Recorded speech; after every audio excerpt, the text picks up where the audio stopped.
Assalamualaikum warahmatullahi wabarakatuh. Waalaikumsalam warahmatullahi wabarakatuh. Halo, selamat datang dan selamat menyaksikan kembali lagi di Arabic Podcast. Nah, kita hari ini kedatangan pemateri yang luar biasa. Tapi sebelum itu, karena ini masih awal perjumpaan kita belum berkenalan. Jadi kita kenalan dulu ya. Oke, dari saya. Nama saya Arif Firmansyah. Saya di sini sebagai moderator mendampingi para pemateri yang sangat hebat yang kali ini akan menyajikan materi yang sangat daging-daging. Oke, mungkin cukup itu aja. Kita perkenalan ke pemateri pertama. Oke, saya Robi Kafin nama Fauziafi ya dari Pendidikan Bahasa Arab Angkatan 22. Oke, Mas Robi Kafin. Jurusan? Pendidikan Bahasa Arab. Materi kedua? Saya Rizkina Alilia Syahla, sama nih dari jurusan Pendidikan Bahasa Arab Angkatan 222. Oke. Jadi satu kelas? Iya. Oke. Jadi antara Mas Robi Kafin, panggilannya siapa Mas? Saya biasa dipanggil Fawas. Oh, biasa dipanggil Fawas. Kalau mbaknya? Biasa dipanggil Adel. Berarti panggilannya biar kita lebih dekat, lebih akrab, Mas Fawas sama Mbak Adel. Oke. Saya mungkin bisa dipanggil sayang juga nggak apa-apa. Tapi jangan, karena kita akan belajar tentang pendidikan agama Islam. Jadi mungkin alangkah baiknya saya memanggil Ustadz dan Ustazah ya. Oh, enggak, Mas Fawas saya enggak apa-apa. Mas Fawas saja nggak apa-apa. Oke, mungkin langsung saja biar nggak terlalu panjang lebar. Kita langsung masuk ke materi pertama. Jadi kita langsung sharing-sharing aja sih benernya. Sharing-sharing. Jadi kita nggak saya menjadi guru, Ustadz menjadi guru, atau saya menjadi murid. Jadi kita saling sharing. Cuma ngobrol aja ya, ngobrol Oke, biasa. Jadi mungkin yang pertama itu gini Mas.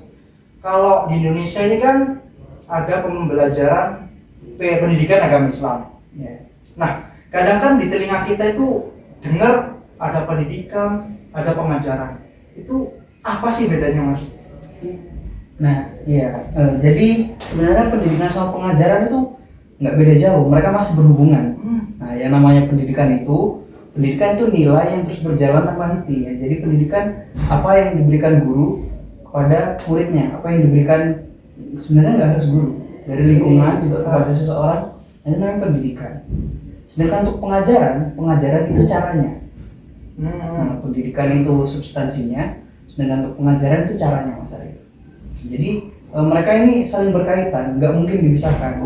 Cara menyampaikan pendidikan itu namanya pengajaran, yang disampaikan dalam pengajaran itu namanya pendidikan, gitu. Jadi kedua hal ini saling berkaitan. Iya, sangat erat, nggak bisa dipisahkan. Jadi bisa dikatakan kalau pendidikan ini nggak selalu diajar oleh guru. Iya, betul. Diajar oleh sosok guru yang manusia gitu ya. Iya, betul. Oke, jadi guru itu bisa dari lingkungan, mungkin dari benda mati juga bisa guru. Iya, betul. Nah, kalau misalkan yang dari lingkungan atau pengalaman lah ya istilahnya. Dari pengalaman tuh namanya pendidikan tidak langsung. Nah, kalau yang dari dulu itu namanya pendidikan langsung. Pendidikan langsung dan tidak langsung. Iya. Jadi kan ada suatu makalah dari bahasa Arab Mas ya. Kalau tidak salah itu mungkin bisa dibenarkan oleh Ustadz dan Ustazah. Itu sodaqal murid wajada syaikhahu amama babi. Nah, itu bagus sekali. Oke. Nah, Jadi kedua antara yang tadi pendidikan dan pengajaran jika dikaitkan dengan makalah tadi. Jadi kalau seorang murid itu pasti akan menemukan gurunya saat ia membuka pintu. iya benar. Itu gimana maksudnya Mas? Nah, maksud makalahnya sendiri luar biasa ya. Sodaqal murid wajada syaikhahu amama babi. Nah, jadi sodaqal murid, ketika seseorang yang berkeinginan untuk belajar itu bersungguh-sungguh, maka mereka itu akan menemukan gurunya di depan pintunya. Nah, maksudnya apa? Pintu di sini digambarkan sebagai kesempatan. Nah, jadi ketika seseorang itu benar-benar niat belajar, benar-benar pengen belajar, duduk begini saja kadang sudah bisa, ini cangkir, gimana ya buatnya? Nah, itu sudah jadi pelajaran tersendiri. Nah, atau ketika dia ada cangkir, lihat kalau Islam minumnya kenapa ya harus pakai tangan kanan? Kenapa disunahkan membaca ini itu? Nah seperti itu kan ketika dia benar-benar pengen belajar, nah itu nggak perlu nunggu diarahkan dulu, nggak perlu nunggu. Coba pikir kenapa ini ya nggak perlu gitu. Jadi sebenarnya pendidikan itu secara tidak langsung sudah terjadi di tiap ranah kehidupan kita. Betul. Cuma tinggal bagaimana kita menangkapnya. Oke, mungkin sebelum kita lebih jauh membahas tentang pendidikan agama Islam, kalau dalam pendidikan sendiri itu Mas ya kan ada aliran, beberapa aliran. Kalau Ustadz dan Ustazah sendiri kan nanti mungkin paham ya karena lulusan pesantren.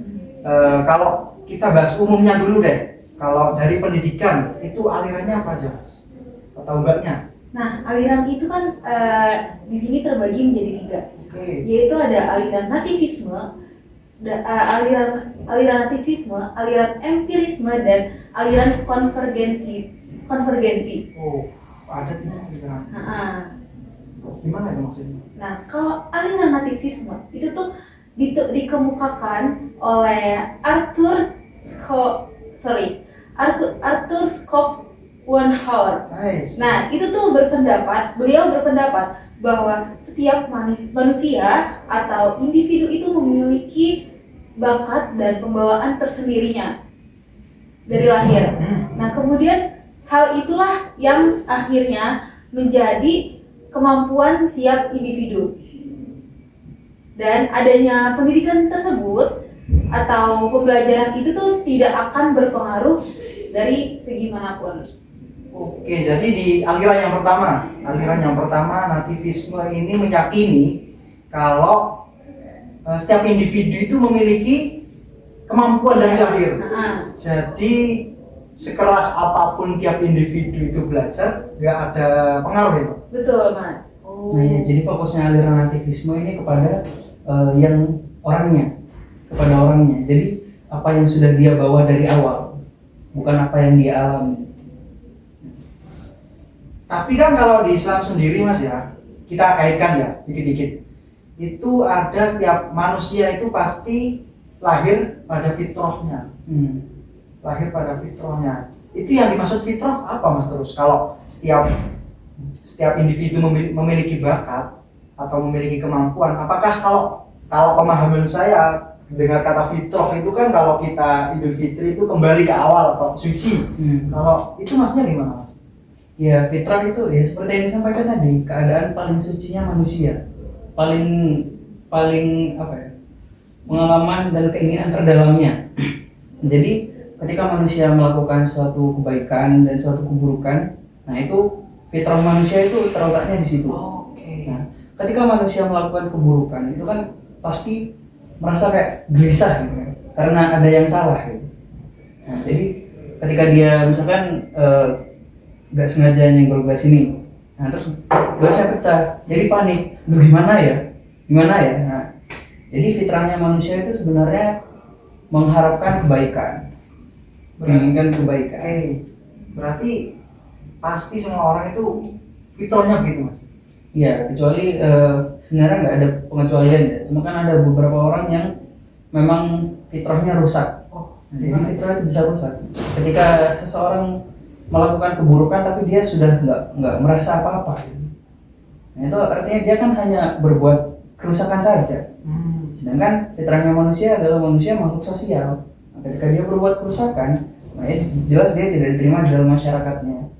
Itu sudah keluar dari fitrahnya. Seperti itu.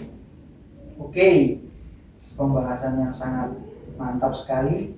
Mungkin kita lanjut ke aliran yang kedua tadi Mbak. Nah, yang tadi kan nativisme. Yang kedua aliran empirisme. Nah, membahas aliran empirisme ini menurut John Locke yang merupakan kebalikannya, maksudnya yang kebalikannya dari aliran nativisme sebelumnya. Kebalikannya gimana maksudnya? Itu kan bisa dibantu oleh Mas Fawas. Nah, jadi kebalikannya dari nativisme ya. Nativisme kan tadi berfokus kepada bagaimana orang itu memiliki bakat dari awal, dari lahir. Nah, sedangkan kalau untuk John Locke sendiri, empirisme itu bagaimana seseorang itu mempelajari sesuatu. Jadi seseorang itu hanya bisa dikatakan mampu ketika dia mempelajari sesuatu. Nah ini beda dengan ateisme tadi, berkebalikan kan ya, Iya. berlawanan. Nah nanti ada yang namanya, kan tadi sudah disebutkan 3 aliran. Nah, aliran yang ketiga itu namanya aliran konvergensi atau aliran campuran. Nah ini dari Louis William. Aliran campuran ini gabungan di mana Louis William mempercayai kalau manusia itu sebenarnya memang punya bakat alami, mempunyai bakat dari lahir, punya apa yang dibawa ya, kayak wajarnya manusia nanti akan bisa jalan, kan bisa ya gitu. Karena kita nggak selalu belajar dengan dia belajar gitu, enggak. Nah, dan juga manusia bisa meningkatkan dirinya dengan belajar. Nah, jadi itu perbedaan dari 3 aliran itu, 3 teori yang terkait dengan pendidikan. Oke, jadi kalau empirisme tadi, empirisme itu tiap individu itu diibaratkan sebagai kertas kosong ya. Iya. Kalau kayak gitu. Jadi masih tidak memiliki apa-apa, belum mempunyai apa-apa. Jadi itu nanti faktor lingkungan atau faktor dia belajar yang membuat kertas putih itu menjadi berwarna merah, berwarna biru atau berwarna hitam. Iya. Oke.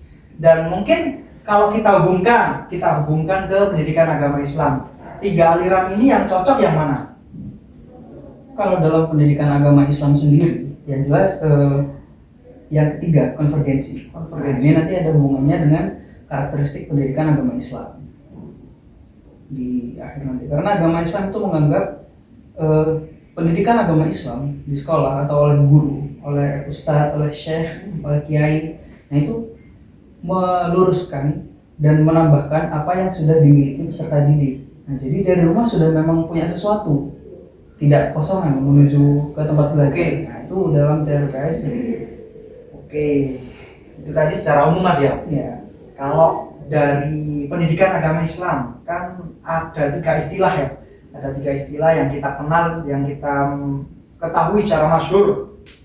Ada taklim, ada ta'dib, sama ada tarbiyah. Kalau taklim ini setahu saya ini nama kitab.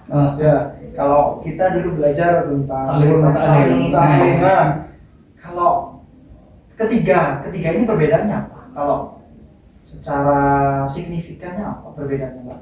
Nah, jadi kan ada 3, ada taklim, ta'dib, sama tarbiyah. Nah, kalau taklim itu berasal dari bahasa Arab, yaitu alama. Nah, yang kita ketahui alama itu apa sih artinya, Mas? Tahu nggak? Alama itu mengajar. Nah, betul. Oke. Nah, jadi secara umum taklim berarti sebagai proses pengajaran kepada individu atau peserta didik yang bertujuan untuk memberikan pengetahuan, pemahaman kepada peserta didik tersebut.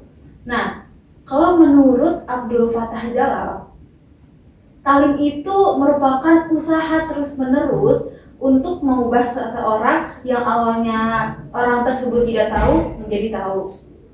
Itu, Mas. Seperti itu. Oke, kalau tadi? Nah, kalau yang kedua, tadi secara bahasa awalnya itu ta'dib berawal dari kata adab. Nah, yang kita ketahui adab itu kan tentang sikap ya, sikap yang baik, sikap yang sopan, kayak gitu-gitu.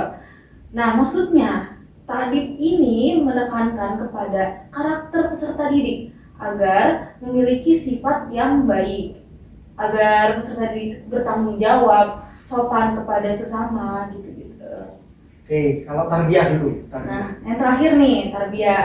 Tarbiyah itu berasal dari kata araba. Tarbiyah berasal dari kata raba, yang artinya mengasuh atau mendidik. Maksudnya tuh mengasuh mendidik itu siapa sih, Mas? Nah, itu kita mengasuh atau mendidik ke peserta didik.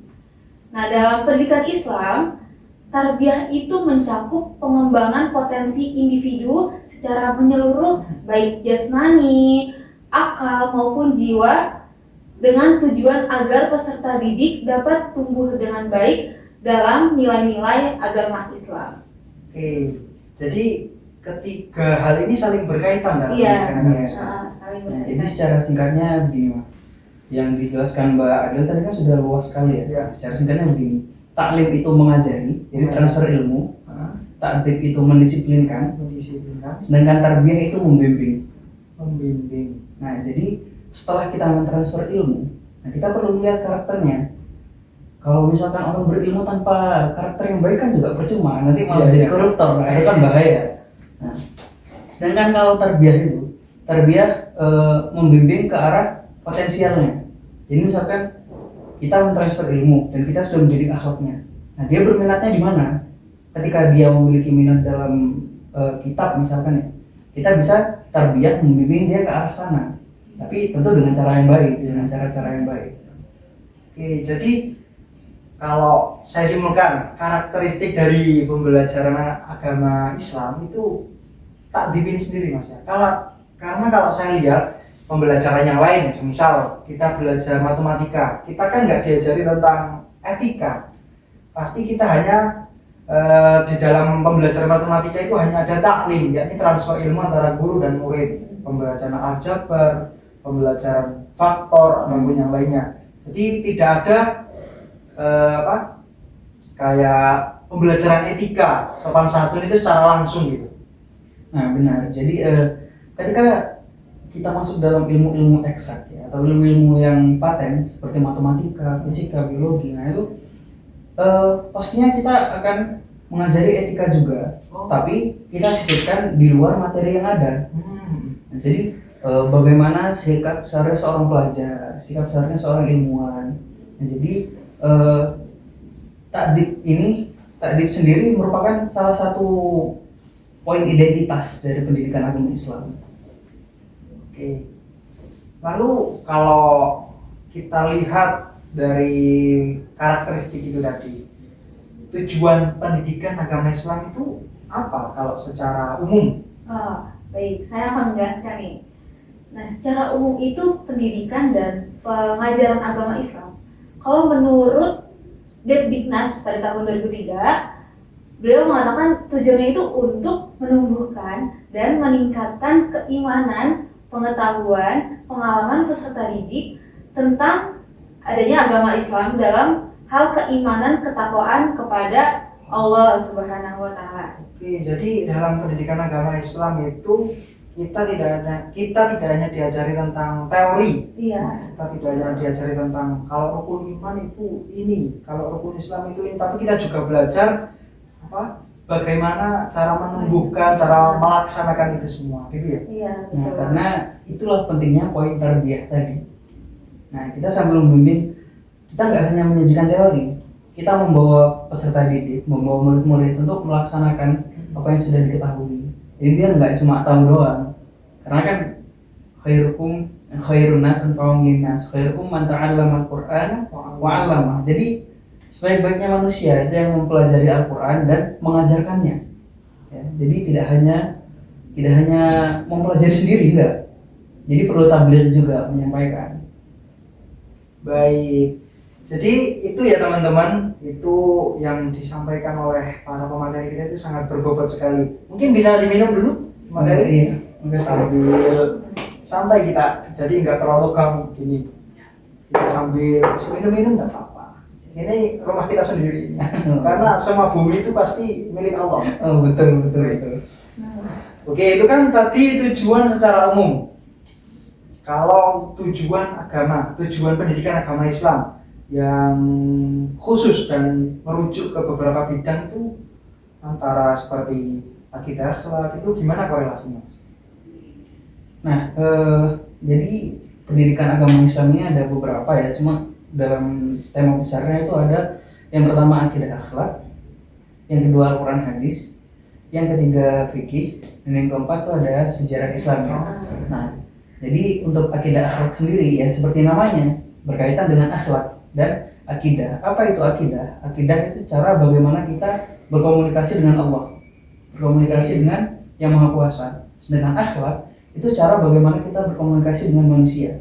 Nah, jadi akidah akhlak itu kalau dalam istilah Islamnya cara kita bermuamalah, ya, cara kita melaksanakan gerak-gerik kita dalam hidup kayak jual beli, nah, atau ngobrol seperti ini, ya, itu ada akhlaknya. Nah, yang kedua ada Al-Quran hadis. Al-Quran hadis sudah jelas ya, Al-Quran dan hadis itu kan merupakan sumber hukum Islam ya, pedoman orang Islam dalam melaksanakan hidup. Jadi Al-Quran hadis ini kita belajar apa sih maksudnya Al-Quran surat ini, ayat ini, dan apa sih maksudnya korelasinya hadis ini dengan kehidupan kita, seperti itu. Nah, kalau fikih sendiri, fikih itu ya penjabaran dari akhlak tadi. Kalau akhlak kan tata krama, secara sederhana akhlak itu tata krama. Sedangkan kalau fikih itu cara untuk kita beribadah kepada Allah. Nah, cara untuk kita beribadah. Jadi sah tidaknya ibadah kita itu dari fikih. Nah, sedangkan untuk sejarah ya kita dari sejarah kan mengetahui bagaimana kebangkitan, keruntuhan, dan apa saja sih yang mempengaruhi umat Islam, bagaimana perkembangannya. Bahkan ilmu-ilmu juga kan tidak lepas dari sejarah. Bahkan di dalam Al-Quran juga dijelaskan untuk kita mempelajari sejarah. Karena 80% atau 70% insya Allah kalau tidak salah dari Al-Quran itu sejarah. Yang berisi cerita-cerita itu. Iya. Nah, jadi ada salah satu ayat juga kan, awalam yarau kam ahlakna min qablihim minal quruni yamshuna fi masakinihim. Nah, apakah mereka tidak menyaksikan, tidak melihat orang-orang yang telah kami hancurkan dalam masa sebelumnya? Nah, ini kan berarti menunjukkan bahwa kita perlu belajar sejarah. Nah, seperti itu. Perlunya belajar sejarah kayak kita belajar dari apa yang telah terjadi gitu. Iya, betul. Kalau baik ditiru, kalau buruk ya dijauhi gitu. Oke, kita bedah dulu satu persatu. Oke. Mulai dari akidah akhlak tadi ya.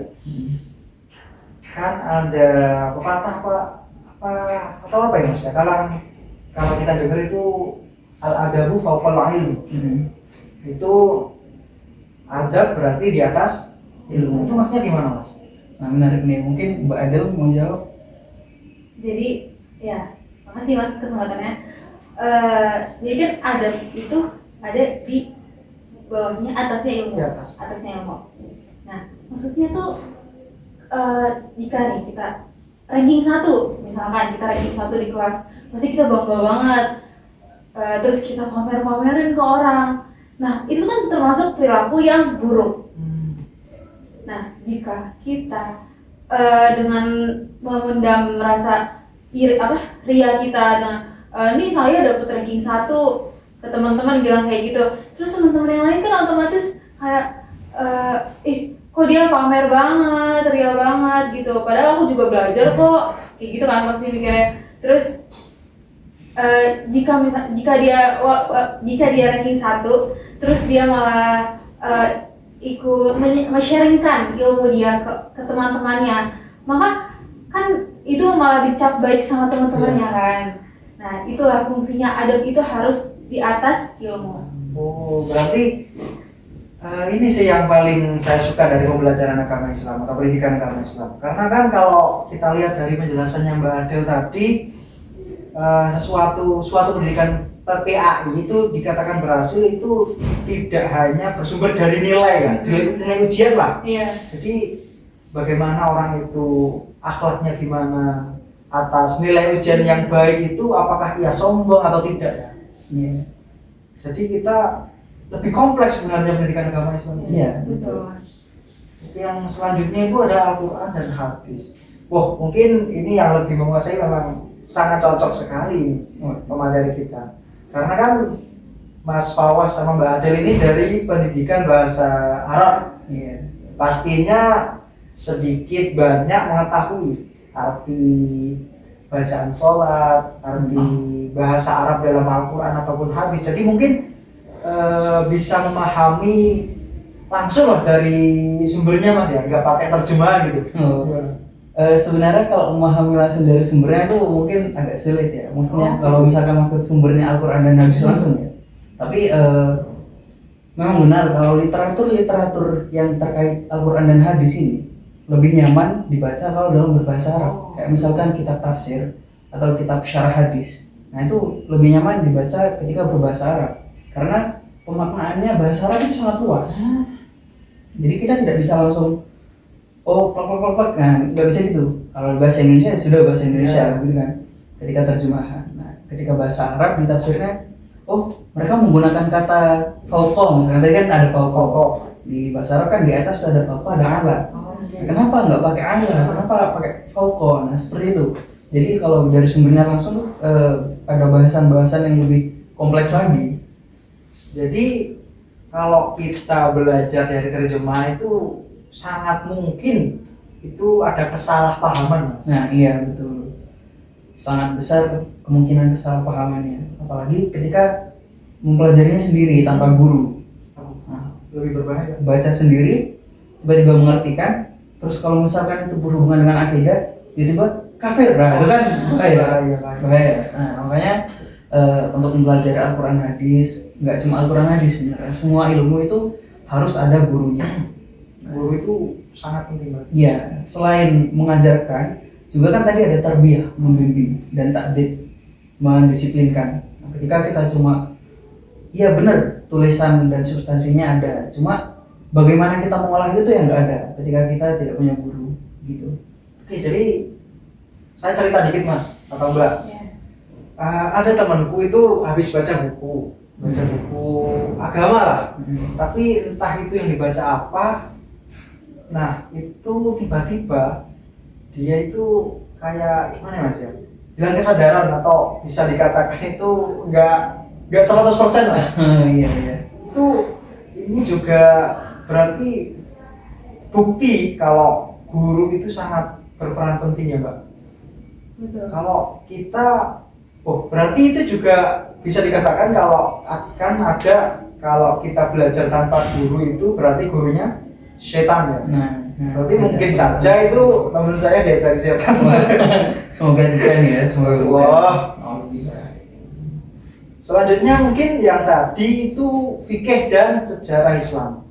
Fikih dan sejarah Islam itu, kalau fikih ini kan berarti lebih ke pengamalan secara praktis. Iya, ibadah. Fikih lebih, sebenarnya tidak terbatas pada ibadah. Fikih itu dibagi dua, ibadah dan muamalat. Nah, jadi tata caranya. Nah, kalau akhlak lebih ke tata krama.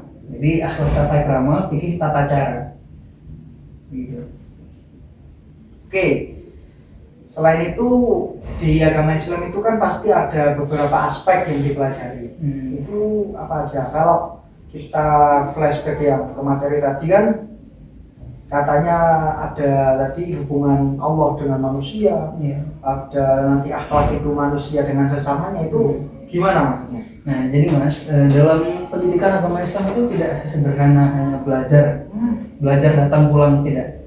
Nah, jadi ada 3 hal yang diperhatikan dalam pendidikan agama Islam. Yang pertama, itu hubungan manusia dengan Allah. Nah, bagaimana hubungan manusia dengan Allah itu?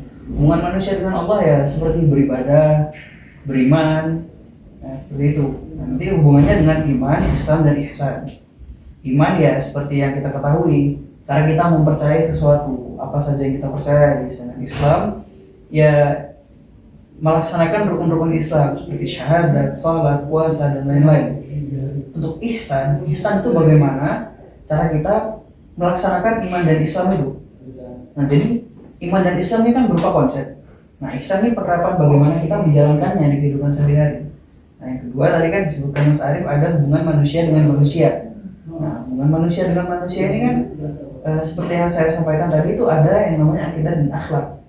Nah, kita hubungan manusia tidak semata-mata hanya ketemu atau bicara, tidak. Nah, tapi dalam bicara itu ada akhlak, tata cara, ada budayanya sendiri. Nah, nanti dari hubungan manusia dengan manusia ini yang semakin kompleks tumbuh menjadi budaya, nanti ada hak dan kewajiban. Dan terakhir itu ada manusia dengan alam. Nah, bagaimana maksudnya manusia dengan alam? Lebih tepatnya mungkin manusia dengan lingkungan ya. Jadi cara kita merawat benda-benda yang kita punyai, ya, cara kita menanggapi hewan dan tumbuhan yang ada di sekitar, menjaga lingkungan tetap bersih. Nah, itu juga diatur. Iya, diatur. Hubungan manusia dengan lingkungannya seperti itu. Jadi pendidikan agama Islam ini sebenarnya sangat luas sekali. Ya, sangat menyeluruh, Mas. Wasi'un jiddan. Masya Allah. Jadi kalau kita belajar secara orang awam dulu itu kan kita kenal agama itu pasti antara manusia dengan Allah. Jarang kalau kita belajar kenal di dalam pikiran kita, kalau bicara agama pasti antara hablum minallah aja. Iya. Dan mereka itu menafikan antara hubungan manusia dengan manusia. Kalau menurut panjenengan gimana? Nah itu sangat berbahaya karena dalam Islam hubungan manusia dengan manusia sebenarnya tidak kalah penting. Bahkan hubungan manusia dengan manusia itu juga ada hubungannya dengan Allah. Nah karena begini, aturan dalam Islam itu tidak hanya menekankan pada ibadah. Nah Allah itu juga memberikan aturan-aturan bagaimana kita berhubungan dengan manusia. Bahkan ada kondisi-kondisi tertentu di mana kita boleh menunda sholat, kan sholat yang paling baik di awal waktu. Tapi kita boleh menunda sholat ketika ada kegiatan seperti memang penting jual beli dan tidak bisa ditinggal. Misalkan temannya yang shift selanjutnya belum datang, jadi kita belum bisa meninggalkan. Jadi kita menunda sholat seperti itu tidak apa-apa. Karena di situ kan berarti tidak hanya dengan Allah kan. Berarti manusia dengan manusia juga itu saling berhubungan sebenarnya. Nah gitu. Kalau dari mbaknya berarti ini menurut mbaknya sendiri ini agama Islam itu mudah apa sulit? Kalau kita mempelajarinya, kalau kita udah paham, itu akan menjadi mudah. Pasti akan mudah mbak ya? Iya. Tidak akan menemukan kesulitan kalau kita mau belajar. Nah kalau beda lagi kalau kita udah mau belajar, itu pasti sudah sesat menyesatkan. Ya betul. Nah di Islam sendiri sebenarnya ada kaidah mas. Ini kaidahnya luar biasa. Itu kaidahnya bunyinya seperti ini. Al-asya'u idza dhaqat ittasa'at. Gimana mas? Dan ada satu lagi al-masyaqqah tajlibut taysir.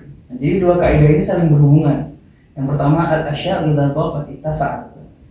Segala urusan ketika menyempit itu akan menjadi luas. Nah, agak kontradiktif ya. Tapi maksudnya gimana? Jadi ketika kita sedang dalam kesulitan, sedang dalam keadaan yang terdesak, nah itu hukum Islam menjadi lebih longgar, menjadi lebih luas. Nah kayak contohnya yang paling sederhana dan mungkin paling sering diterapkan ya. Ketika kita perjalanan jauh, ketika kita perjalanan jauh lebih dari sekian kilometer, itu kita kan diperbolehkan untuk qashar. Nah, memperpendek sholat yang tadinya 4 menjadi 2. Itu karena apa? Karena keadaan kita sedang dalam perjalanan, dalam kesulitan. Nah, yang kedua al-masyaqqah tajlibut taysir. Nah, ini penjelasannya tadi, kesulitan menarik kemudahan. Ya kayak tadi kan kita dalam perjalanan jauh kok kayaknya cari masjid susah ya, mau berhenti juga malah tambah lama perjalanannya, takut terlambat acaranya. Nah, itu kita diperbolehkan, diberi kemudahan untuk sholatnya nanti dijamak, disatukan di akhir atau di awal waktu. Bahkan boleh dikosor ketika sudah memenuhi syaratnya. Nah itu, jadi Islam itu sebenarnya mudah sekali. Karena gimana ya mas ya? Islam itu memudahkan. Iya, memudahkan. Kalau dari mbaknya sendiri pengalamannya, kalau bukti bahwa Islam itu mudah itu apa mbak? Apa pernah mengalami kejadian yang, Islam ini ternyata mudah, tidak menyusahkan gitu? Contohnya dulu itu saya pernah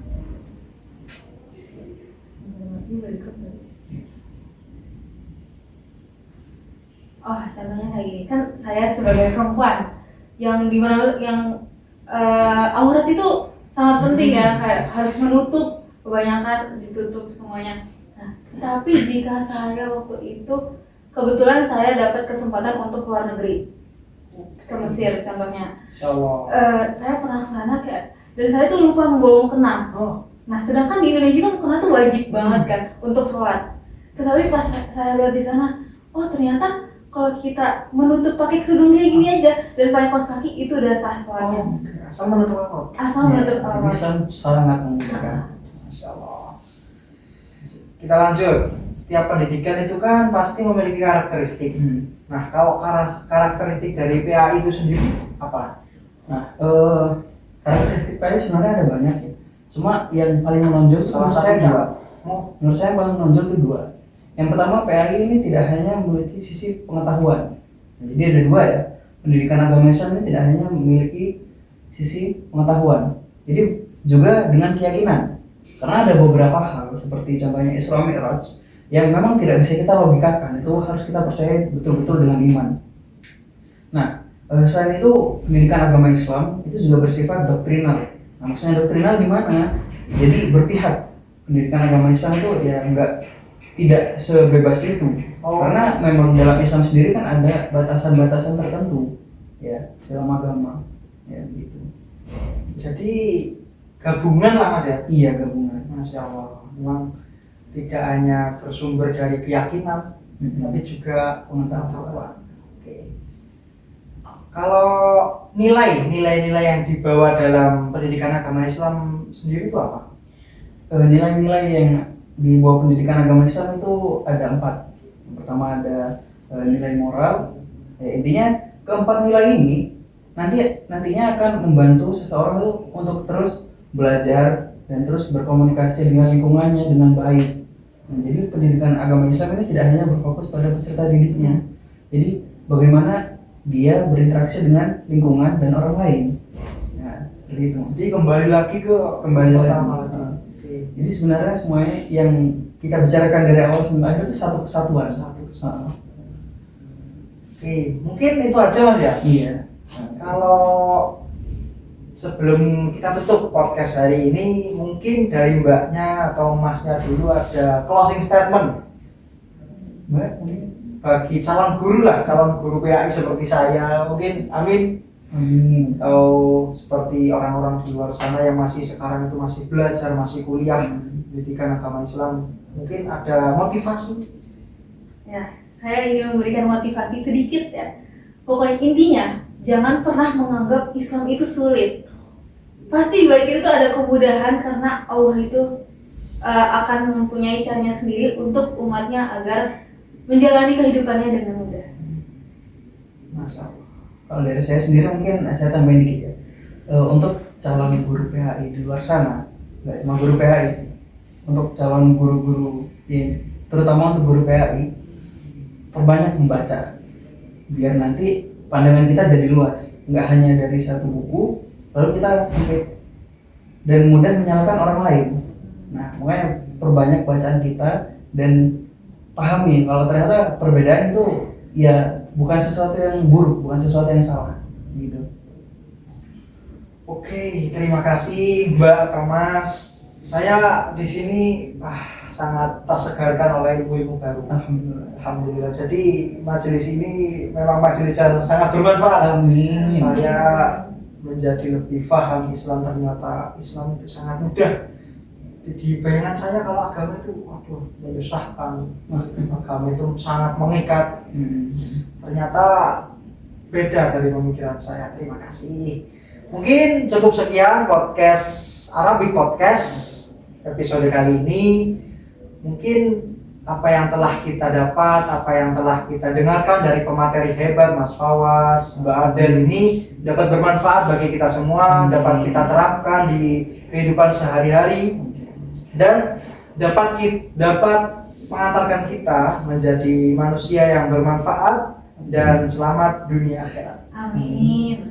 Mungkin cukup sekian, saya Arif Firmansyah sebagai moderator dalam podcast episode kali ini. Saya mohon undur diri. Assalamualaikum warahmatullahi wabarakatuh dan jangan lupa nonton episode selanjutnya. Sekian dari kami. Dadah dulu. Oke.